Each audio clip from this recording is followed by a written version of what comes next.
Hello friends, आज मैं आपको बताने जा रही हूँ कि देशी गुलाब को किस तरीके से लगाएं, किस तरीके से यदि आप इसे नर्सरी में से लेके आए हैं तो कैसे ट्रांसप्लांट करना है, क्या खाद डालना है, कैसे उसकी देखरेख करनी है।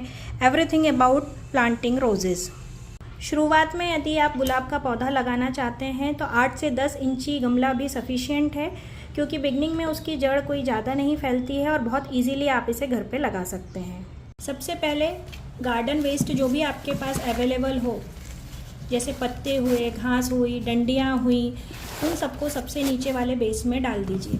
इससे क्या होगा, इसकी खाद भी बन जाएगी और गमला लाइट वेट भी होगा, और पानी इसके साथ जब रिलीज़ होगा तो मिट्टी से इसका जो छेद है लास्ट में वो ब्लॉकेज नहीं होगा और धीरे धीरे ये अपने आप खाद में बदल जाएगा। इन पत्तों के ऊपर मैंने 2-3 लेयर्स मिट्टी की चढ़ाई है और फिर एक लेयर मैं गोबर की खाद की डालती जा रही हूँ। मैं लेयर वाइज इसमें इसलिए डालती हूँ ताकि बहुत दिनों तक भी अगर गमलों में खाद ना डाला जाए तो भी ज़रूरत नहीं पड़ती है।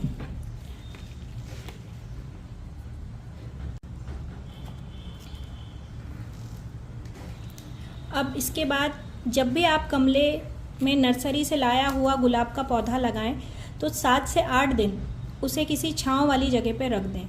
इससे क्या होगा, वो घर के एटमॉस्फेयर में या जहाँ पे भी नर्सरी में इतने सारे पौधे रहते हैं वहाँ से एकदम से जब हम अपने घर में पौधे लेके आते हैं तो एटमॉस्फेयर उनको चेंज मिलता है, और 8 से 10 दिन यदि ये घर के माहौल में छांव में रहेंगे तो ये एडजस्ट हो जाते हैं।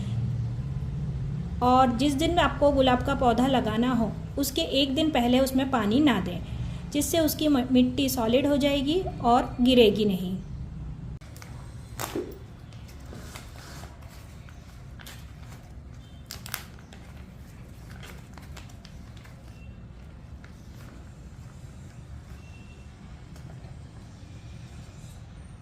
पौधे को अच्छे से दबा दीजिए और उसके आसपास अच्छे से मिट्टी दबा दबा कर लगा दीजिए। बस ये बात का ध्यान रखिए कि मिट्टी को ज़ोर से नहीं दबाना है, ज़्यादा प्रेशर से नहीं दबाना है, अदरवाइज़ उसकी जड़ें अच्छे से ज़मीन में नहीं जा पाएंगी। देशी गुलाब की खुशबू और कलम लगाने का तरीका भी मैं आपको थोड़ी देर बाद बताने वाली हूँ। अब बारी है हमें गुलाब की कलम से गुलाब लगाने की। सबसे पहले ये ध्यान रखिए कि देशी गुलाब की टहनी ना तो ज़्यादा मोटी होनी चाहिए ना ही ज़्यादा पतली होनी चाहिए। मैं इस जगह से इसकी टहनी काट लेती हूँ। कलम लगाते समय सबसे इम्पॉर्टेंट बात ये ध्यान में रखनी चाहिए आपको कि इसके जो नोट्स हैं वो नोट्स के नीचे नीचे से आप इतना हिस्सा, इसका 1 से 1.5 इंच हिस्सा मिट्टी में गाड़ दें। ये देखिए, ये नोट से यहाँ से नई पत्ती निकलेंगी। पुरानी पत्तियों को तोड़कर हटा दीजिए। ये देखिए, ये पॉट मैंने 8 से 10 दिन पहले तैयार किया था, जिसमें मैंने गुलाब की कलम काटकर लगाई थी, जिसमें आप देख सकते हैं कि उसके नोट्स से यहाँ से नई पत्तियाँ निकल चुकी हैं। एक ये पौधा भी देखिए, इधर से भी इसके नोट से नई पत्तियाँ निकल चुकी हैं और ये वाला नोट कुछ दिनों बाद निकल ही जाएगा।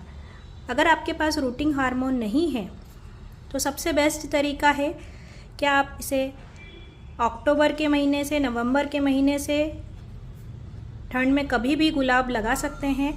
और यदि बारिश का मौसम है और शुरुआती महीनों में जब बारिश हो रही है तब ये बहुत जल्दी ग्रो होते हैं और बहुत ईजीली लग जाते हैं, क्योंकि उसको फेवरेबल कंडीशन मिल जाती है।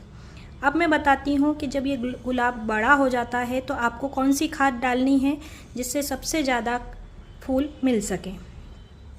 सबसे पहला तरीका है ज़्यादा से ज़्यादा फूल लेने का, कि अगर ये आपने देखा होगा कि ये जब फूल सूख जाते हैं तो उसके बाद यहाँ से नए फूल और कलियाँ नहीं आती हैं, तो सबसे इम्पॉर्टेंट बात ये है कि इसको इस जगह से यहाँ से काट दीजिए। ये देखिए, अगर आप इसको इस तरीके से काट देंगे तो ये जो शाखा है इसके नीचे से नई पत्तियाँ आएंगी और बहुत सारी कलियाँ साथ आती जाएंगी।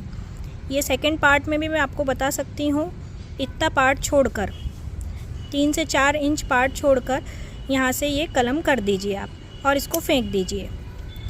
इससे क्या होगा कि बहुत सारे ये जो नए आप देख रहे हैं नई पत्तियाँ, यहाँ से नई कलियाँ बहुत सारी आएंगी। गुलाब में से सबसे ज़्यादा फूल आ सकें, इसके लिए आपको क्या करना है, घर पे जो चाय पत्ती रहती है उसको धोकर इसमें चारों तरफ भुरभुरा दें। इस चाय पत्ती को आप सुखा के भी रख सकते हैं एक बॉक्स में, और इसकी जड़ों में डाल सकते हैं। 1 से 2 चम्मच सफिशिएंट है। नेक्स्ट मैं ये करती हूँ कि NPK फर्टिलाइज़र और नीम बेस जो भी चीज़ें हैं वो मैं इसकी जड़ों में ज़रूर डालती हूँ। इससे इसमें जो भी अगर कीड़ा लगने वाला है या कुछ फफूंद जैसे जड़ों में लग जाती है, गुलाब कम आते हैं, वो अच्छे से सर्वाइव नहीं कर पाता है, तो इसका उपयोग ज़रूर करें। 1-1.5 चम्मच इसकी गुलाब की जड़ों में ज़रूर डालें।